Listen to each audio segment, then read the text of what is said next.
Ils avaient 13 ou 14 ans, ils étaient allés faire de la musique dans un squat au Goulet. Et pendant 3 jours et 3 nuits, ils ont joué du reggae dub avec des instruments indiens. Et ils ont oublié d'avertir leurs parents. Et leurs parents m'ont contacté moi parce que je faisais un peu de graphisme à l'époque. Ils m'ont demandé de faire un avis de recherche. Et voilà, après je les ai rencontrés quand ils ont réapparu après 3 jours et 3 nuits. Alors Vassili, il faut savoir qu'il était autiste avant, jusqu'à ses 18 ans ou 19 ans, je ne sais plus. Et il s'est fait opérer de la pierre de la folie. Et maintenant, parmi mes 3 modèles, c'est celui qui est le plus social, le plus apprécié. J'ai juste décidé qu'il allait être à table entouré de ses marionnettes et qu'il aurait de la junk food devant lui et qu'il n'allait pas la partager. Vassili est marionnettiste depuis 2005 environ, donc il a une grande collection de marionnettes.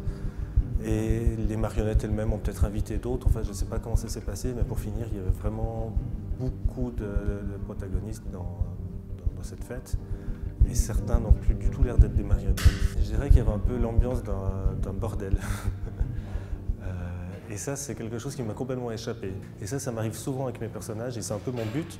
Même si c'est juste de la pâte à modeler que je mets en forme comme ça avec des scénarios, il y a quand même toujours leur côté humain qui est ressurgi et qui m'échappe complètement.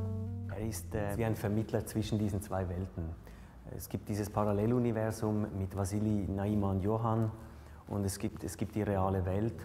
Und man könnte auch sagen, er ist wie eine Hexe. Er ist also derjenige, der auf der Hecke sitzt und in diese beiden Richtungen kommuniziert und uns das auch übersetzt. L'idée que j'ai eue, c'était de peindre sur un plastique, une image, en commençant par les couches qu'on voit en premier, et faire une peinture comme ça à l'envers, ensuite coller de la toile dessus, et avoir comme ça des couches d'acrylique sur toile, mais qui ont été moulées par le plastique, donc c'était fait extrêmement lisse. Et ce qui m'intéresse avec ça, c'est que les coups de pinceau, au lieu de venir depuis devant la toile, donc du côté du spectateur, comme une peinture normale, les coups de pinceau viennent de derrière la toile. Et pour moi, le plastique, cette surface de la toile, elle symbolise un peu le passage d'un monde à l'autre. Mon travail, c'est toujours sur ce rapport à la fiction, que j'ai ces 3 personnages qui sont fictifs, et que moi-même, en fait, quelque part, je m'inclus dans leur histoire, donc j'ai envie d'être du même côté. Enfin, je suis du côté des personnages imaginaires et pas du côté des spectateurs réels. Donc jusqu'en 2005, je me plaçais du côté des spectateurs. J'étais face à la toile comme spectateur.